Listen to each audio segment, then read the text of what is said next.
The Russo brothers' next film for Netflix has a budget of $300 million.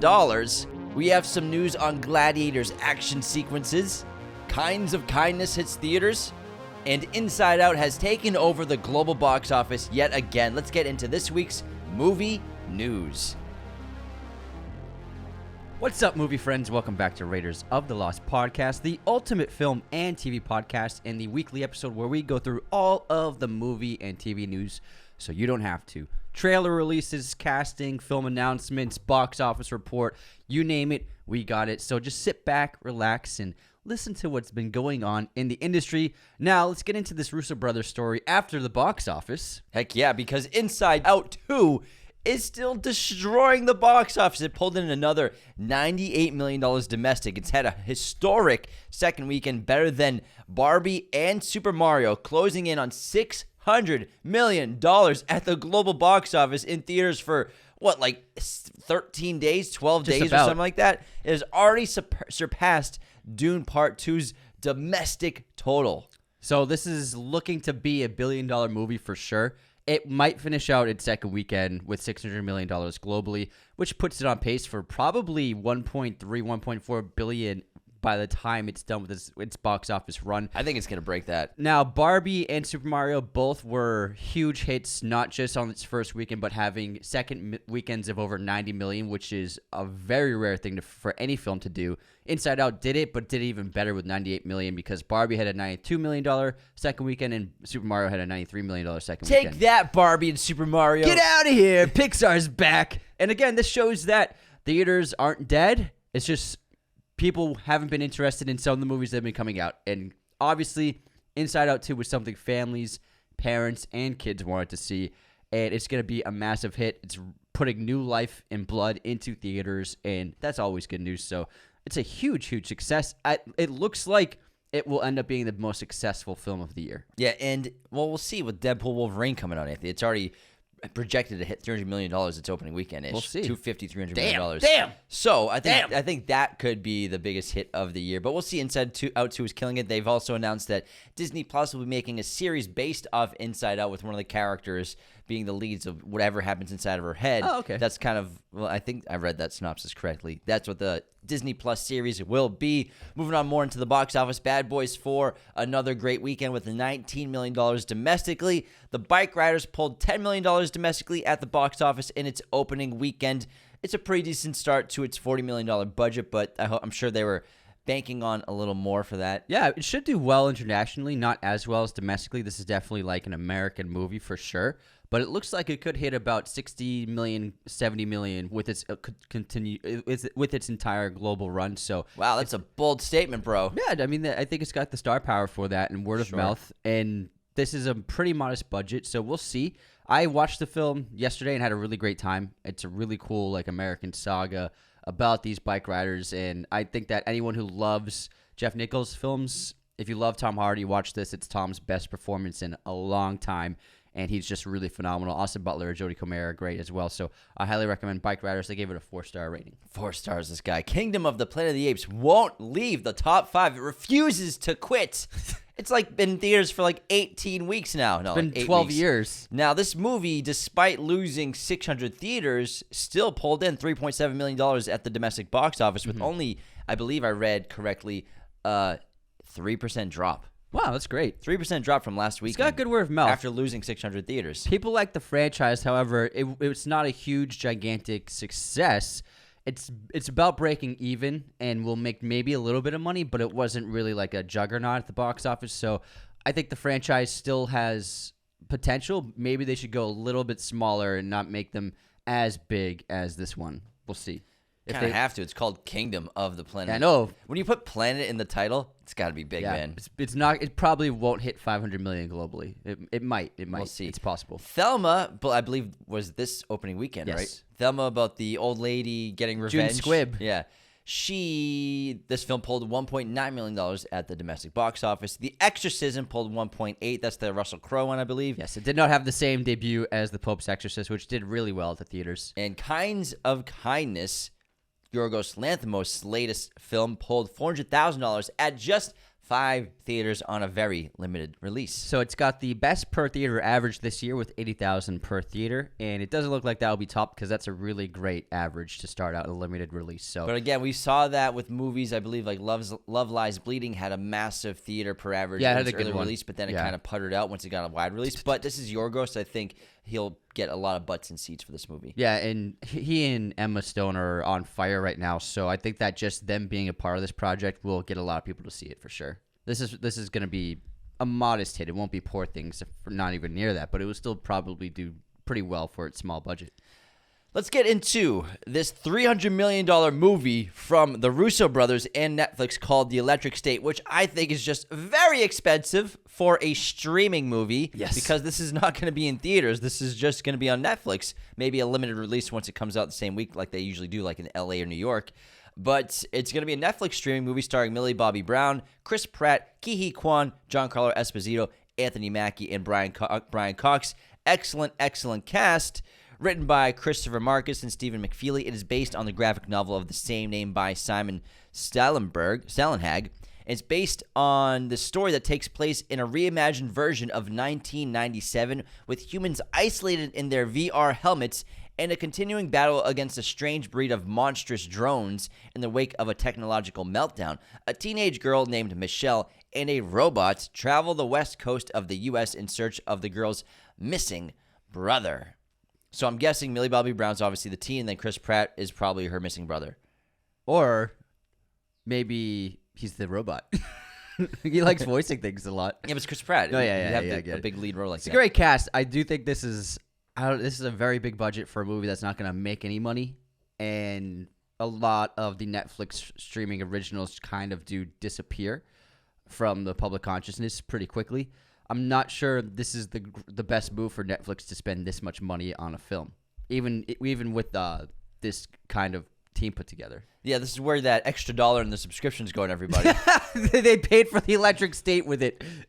It's interesting. Yeah, it's a lot of money for just a streaming movie. If you're going to theaters with a big action movie, sure, spend $200 million, $250 You might million. make a bill. Yeah, you might make a ton of money, Yeah. which would justify that. But I think it's a lot for just a streaming movie that's going to putter out after a couple weeks probably. Puttering out, man. It's really interesting, though, especially for Millie Bobby Brown. I would love to see her get in theaters, be in a big movie that's going to be in a theater, because she seems to just only stick to streaming now with Stranger Things, Enola Holmes, and this right here. Well, she clearly had a Netflix deal. Yeah, for yeah. probably maybe 6 or 7 films. So Maybe that's the what deal this meant is. that like she can't be in her other movies theatrically releases, or they're just Well, her she was schedule's in so busy. She was in Godzilla vs Kong. I mean, not the one before that. Yeah, but that was like 8 years ago, dude. People don't forget. I'm talking about since then. It's just No, been yeah. streaming movies and Yeah. Stranger Things. You're right. I think she had a deal with Netflix to make probably at least 6 films with Netflix. That's my guess. I mean, hey, I'm sure that's some good goddamn she money. got some good money, I'm And sure. then she did the Princess Dragon movie, where she The Princess Dragon movie. yeah. What was it? The Defying expectations. Damsel. Damsel, where she's not a damsel. Get it? Get it? It's her turn, guys. She's the She's- title's Damsel, but She's not. get this. She's not the damsel, guys. Didn't see that one coming.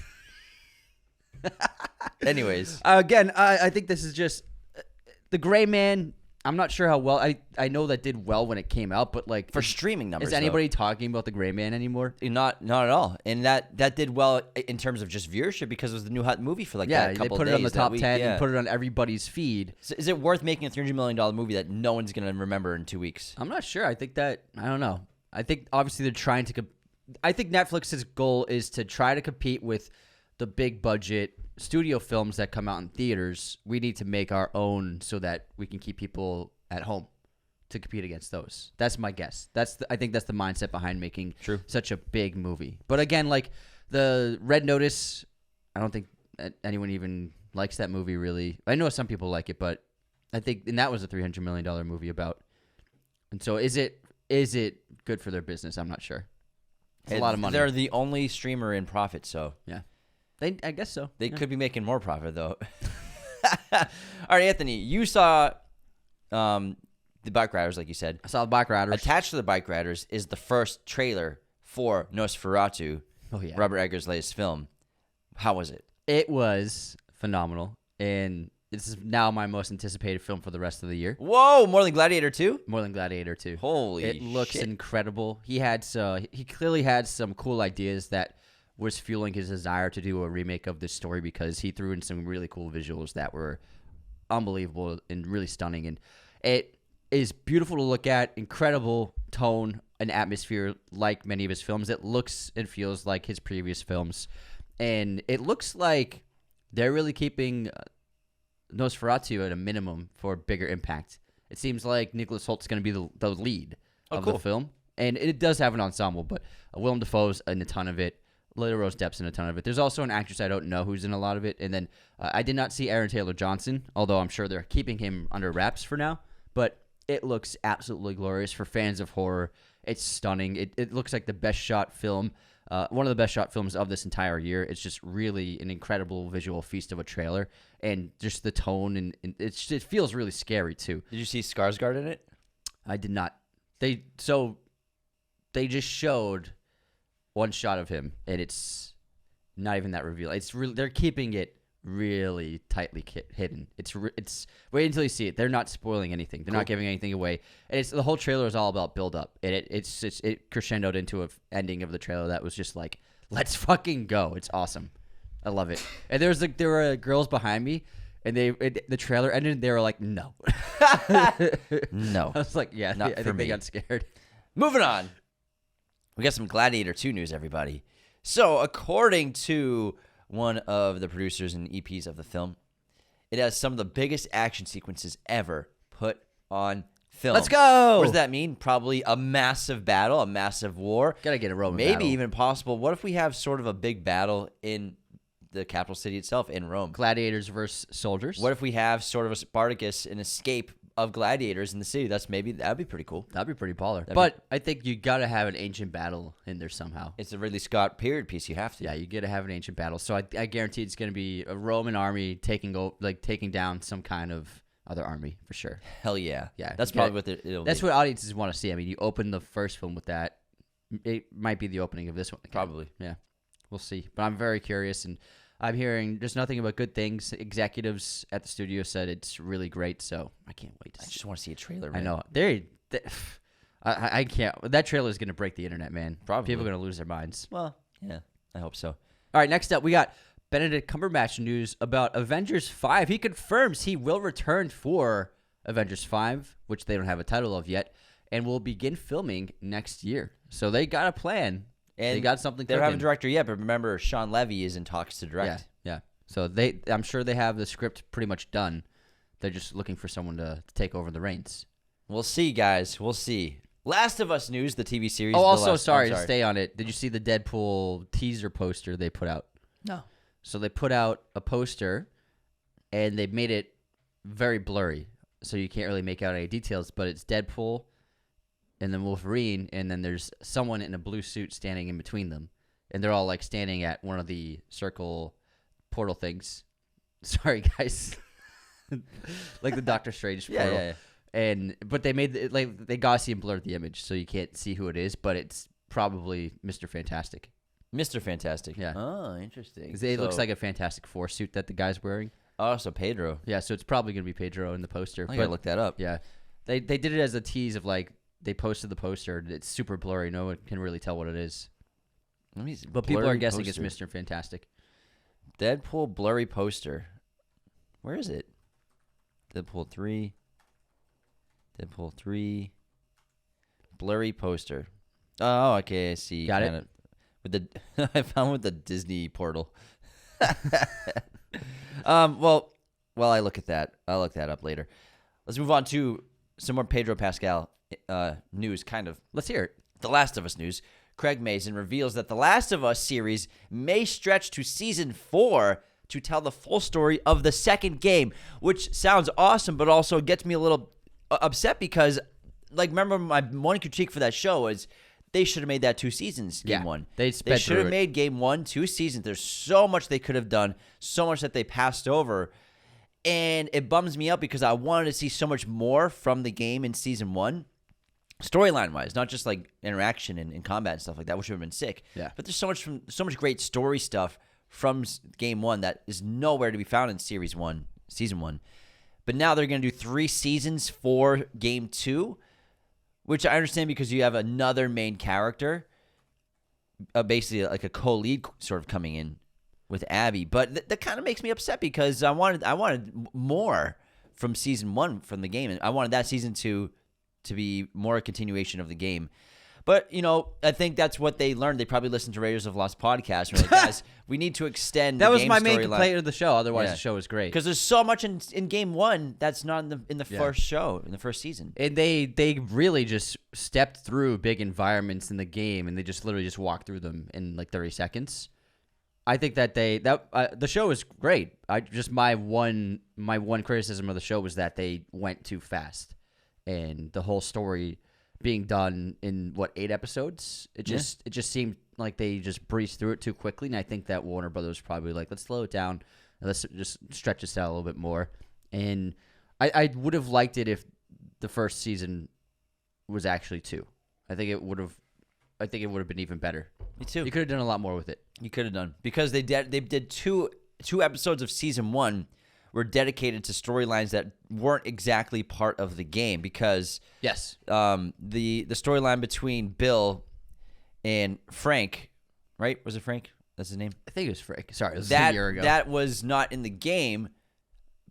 Obviously, the characters are there, like Bill and his former lovers in the game, but it's just like a photograph and and the story of what happened to him. But that's a whole episode that wasn't in the game storyline.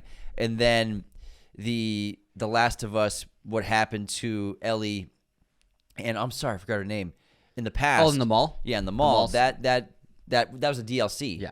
So that was extra content to the game, not part of the main storyline. So 2 episodes of the 8 weren't exactly in the storyline of the main game. So they really did 6 episodes for game 1. They could have done. I think they could have done some really great action sequences that they passed over from the game, and they could have done some really cool, propulsive, high octane sequences with some great fighting. I get why they cruised through it, but I think it would have been better because we really didn't get to see a huge action sequence until the end. Yeah.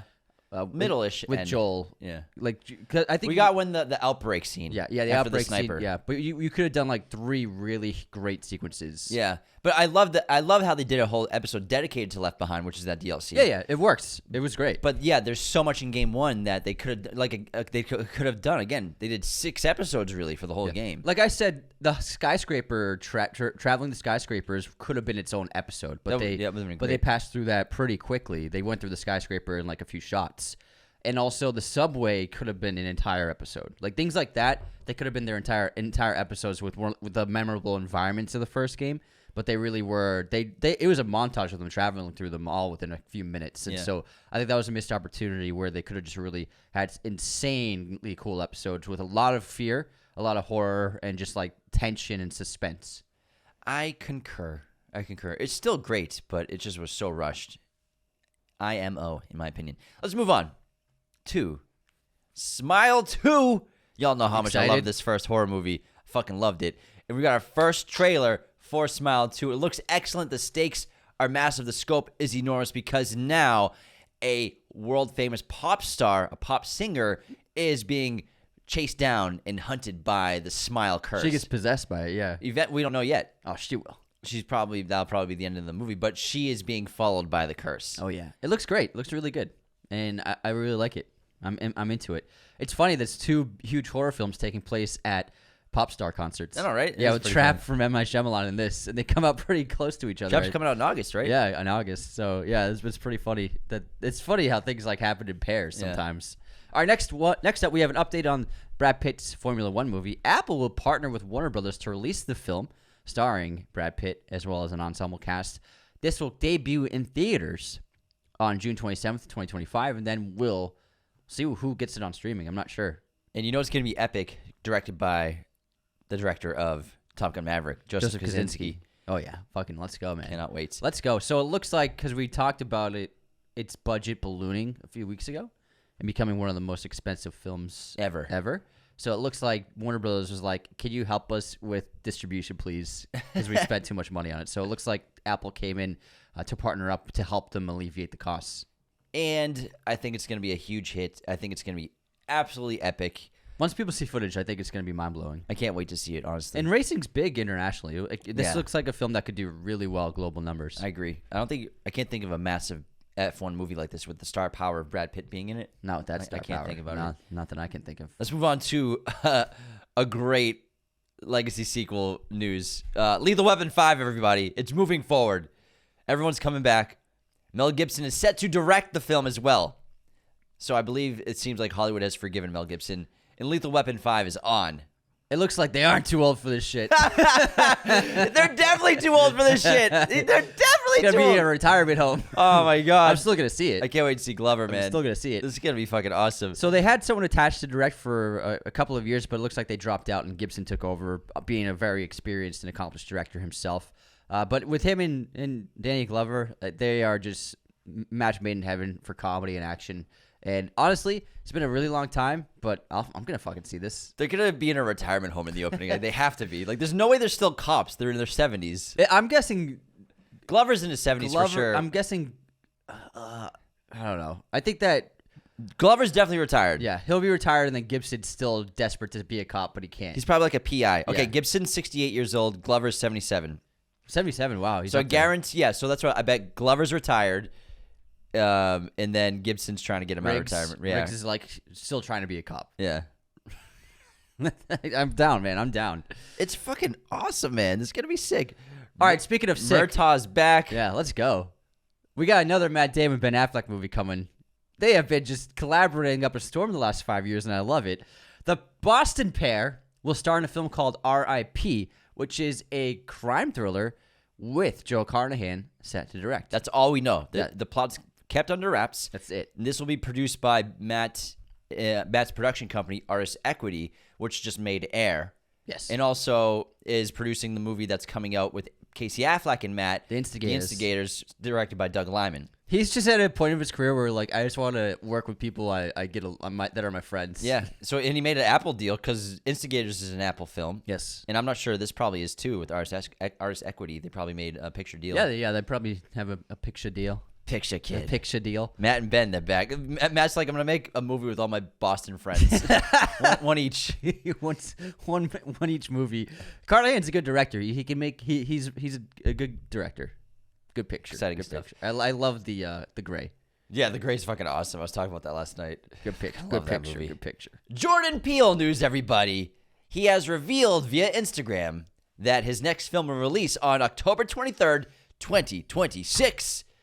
That means Halloween. He's coming back with a great horror film, I bet. That's what he loves to do. Not man. that Nope's not a horror movie, but it's more of like a sci-fi alien movie for me. There's so much in daytime, but I feel like this is probably gonna be a lot scarier of a horror movie for him. We'll see. Spooky. Coming out in a October. lot of people thought Nope That's was how scary. you do it, everybody. Listen, studios. Listen, Universal. You come out, even though this is probably a Universal movie. You make your horror movies come out in October, everybody. You put your faith in me. That's a good reference. Thanks. Yeah. Don't put It's a Voldemort vampire. Don't reference. put vampire movies in spring. Man, hell yeah. Jordan Peele's coming back, baby. October 23rd. Only his fourth film, 2026. Let's go. Yeah, Get Out came out a long time ago. 2012, No, 2014. 2014. 2016. 2018, 2016, because they did Us. 2002. 2016, then Us was 2018, then Nope was 2022, 2021. Yeah. Yeah, something like that. It was post-COVID year, I believe. Plus Something like that. He's been doing a lot of producing. All right, next up, update on The Boys Season 4 viewership has actually ballooned to a 21% increase from Season 3. So it's being watched at huge numbers on Amazon Prime. Congratulations to everyone involved. Massive numbers. Soulmate, and Soulmate is spelled with Scream everything. the number 8. So Soul M8 Soul TE 8. is a new Megan spinoff. It will release January 2nd, 2026 in theaters. The film follows a man who acquires an android to cope with the loss of his recently deceased wife. This will be obviously a Blumhouse production and film because they own Megan and they've made Megan and they're making a little spinoff, a little Megan-verse. Megverse. Black Mirror already did this. Yeah, they did. Yeah. Donald Gleason episode's great. Yeah. Great episode. Really good episode. So I'm sure it will be something similar. But I'm guessing, call me crazy, I'm guessing there's a problem with the android.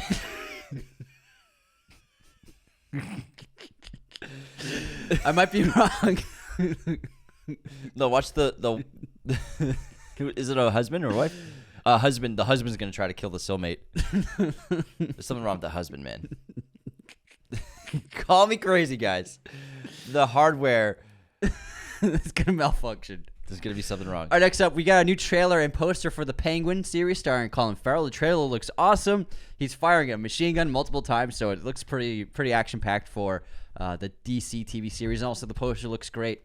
Colin Farrell is gonna crush this. It looks like it's gonna be one of the best shows of the year for sure. And Max is kind of on fire right now with their adaptations lately. So much TV to watch. Oh my god. Dave Filoni. I'm sorry, Dave Filoni. Is that every news story. Dave Filoni weighs the possibility of an R-rated Star Wars movie. Sorry, it's less fun. Dave Filoni weighs in the possibility of an R-rated Star Wars. It has been really well done. It has to be really well done. Oh, it has to be really well done. Sorry, the font's so small. It's a 12-point font. Dave Filoni isn't ruling out when it comes to Star Wars, a rated R film. The chief creative officer said this week that an R-rated installment of George Lucas's originator franchise could be interesting. Sure, I mean, I don't know. I think it's interesting. All right. That's such a non-answer. They gotta stop putting George Lucas's name in stuff, man. He sold it so long ago. They gotta stop saying George. It's clicks though. I know, but still, internet clicks. But this is such like a non-answer, kind of a non-story kind of thing as well. Because I saw, who was it? I think it was some big actor was being asked about, would you like to play Batman? And he's like, I mean, yeah, Batman's a really interesting character, but Robert Pattinson's doing a terrific job. And that was the end of the story. Headline, actor wants to play Exactly. Batman. And I clicked on it. I'm like, that's not a story. He just got asked about it probably at a carpet. Yeah, I didn't realize this was a non-story until I read through the article. And I was like, yeah, there's really nothing here. There's no story. Yeah. Sorry to report this non-story, guys. We do have a real story. But we do know it would be interesting. A new story with Sony, Columbia Pictures, have confirmed that Uncharted II is happening. Uncharted 2. If they don't put guns in his fucking hands and shoot them In the opening scene. ASAP, in the opening scene, if that doesn't happen, I'm walking out of the theater. It's interesting because there's so much gunfighting in the games. There's so much gunfighting. I know, and they don't give him guns until the last 3 minutes of the movie. I'm telling you, man. I'm sure it's going to be good, and I guarantee they listen to all the fans and all the criticisms of the first one. I hope so. I guarantee they'll make a good second film. Just make Tom the fucking man. Just make him a badass. He's already the man, but give him the guns. Let's see some climbing. Yeah, was there any climbing in that movie? Because there's a lot of climbing in the games. I'm trying to think. Not really that I can remember. Did he jump across any rooftops? I don't know. Oh, yeah, kind of. There's a chase. Well, his brother did, right? But honestly, Mark is just like there for comedic relief, though. Mm-hmm.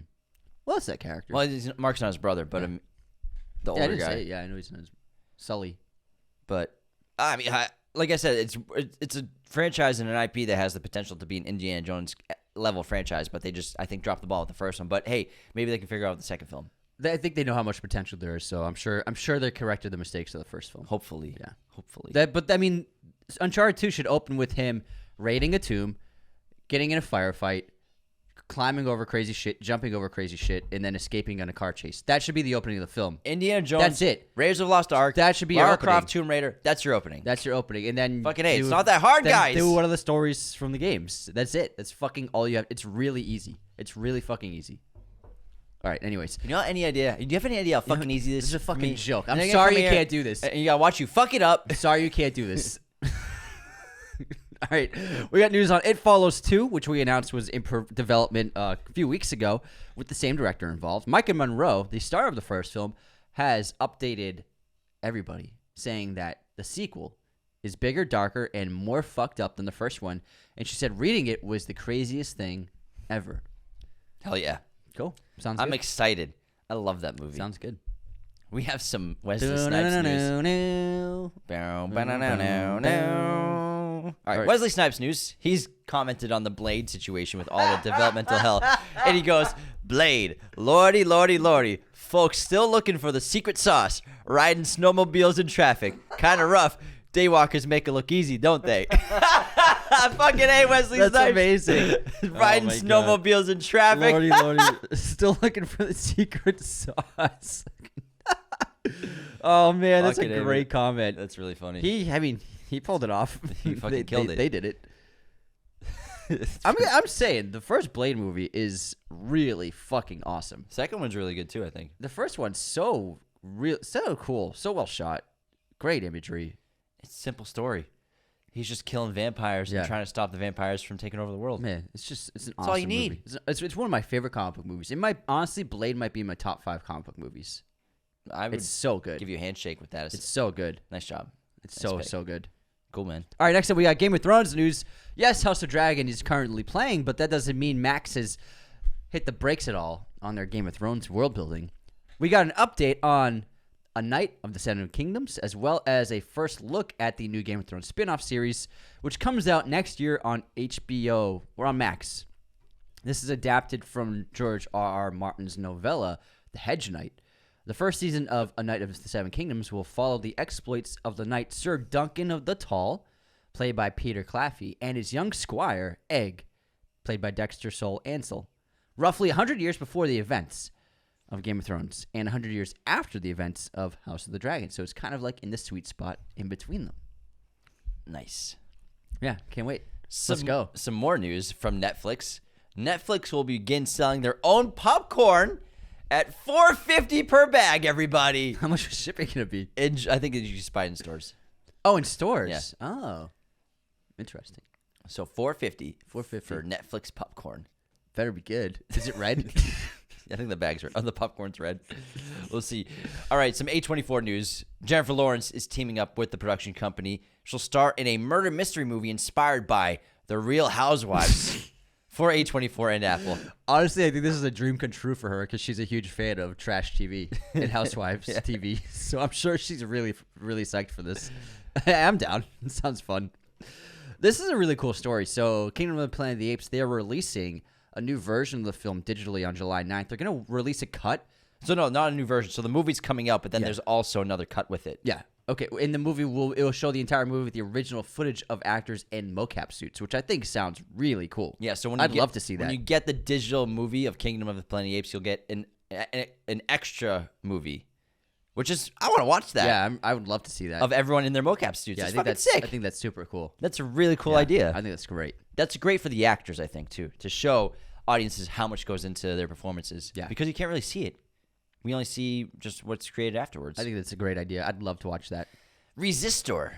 It's a new Will Smith movie for Sony, sci-fi thriller. The film follows the discovery of a device that can reflect gravity, but those who discover it are thrown into prison after they refuse to suppress the truth of its discovery. Resistor. I guess it sounds okay.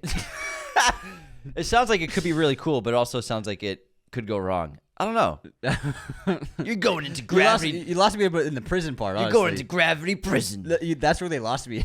I was like, gravity reflector. Okay, wait. Go to prison. I don't know. We'll see. We'll see. All right, next up, we got a horror update on The Monkey, the upcoming Stephen King adaptation from director Osgood Perkins, who is building up some steam with Longlegs coming out this year. This film will star Theo James, Tatiana Maslany, Elijah Wood, and some other people, I guess.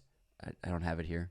But the film will follow twin brothers. We're the twins. Yeah, we're in the movie, guys. We both play the monkey as they find their father's old monkey toy in the attic, but then gruesome deaths begin to occur.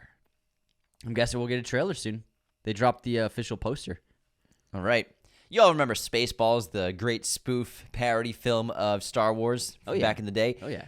Spaceballs 2 is now in the works with Josh Gad and Mel Brooks. Oh, finally. Wow.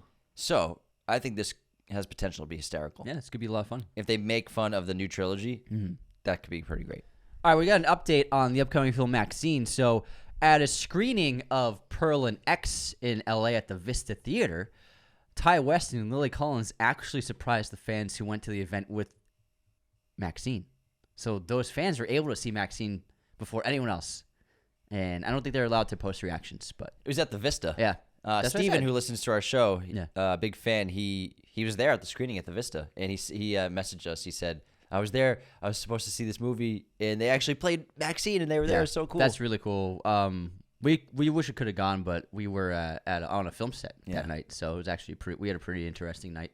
But yeah, I can't wait to see this. This is a really cool thing to do for fans. Yeah. Imagine if there's a fan who's like, I wanted to see Pearl. I didn't want to see Maxine. Fuck this. All right, 2 more bits of news. The first trailer for Sam and Max Eggers, the brothers of Robert Eggers' horror movie The Front Room, has dropped, starring Brandy. What do you think about this trailer? It looks... I think it looks... I think there's potential, but I don't know.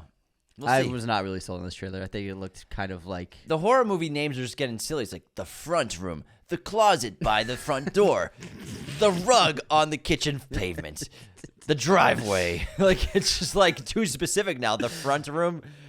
It's too specific. It was just, I didn't like the trailer really at all. It was like, this is kind of not scary at all. We'll see. Maybe it'll be better. And we'll end the show on some sad news. Yes. The great Donald Sutherland has passed away at the age of 88, who was pretty much acting up until the end of his career.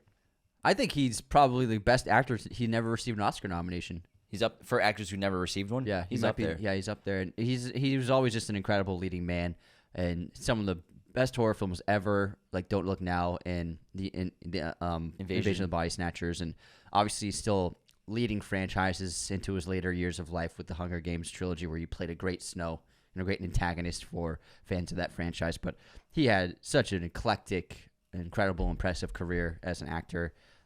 He was in every kind of film, and he could do anything, really. He was a great actor. Legend. Yeah. All right, that wraps our episode on movie news, everybody. Thanks so much for tuning in. Leave those 5-star ratings and reviews on Spotify and Apple. Subscribe, comment, like, share, everything. Do all the things, as well as become a patron at patreon.com/Raiders of the Lost Podcast. Take care, everybody. See you next time. Thank you for watching Raiders of the Lost Podcast. Be sure to hit that subscribe button, hit the like button as well, notifications for sure. Listen to the show on Apple Podcasts, Spotify, everywhere you can listen to podcasts, and be sure to check out this other content we have on our YouTube channel.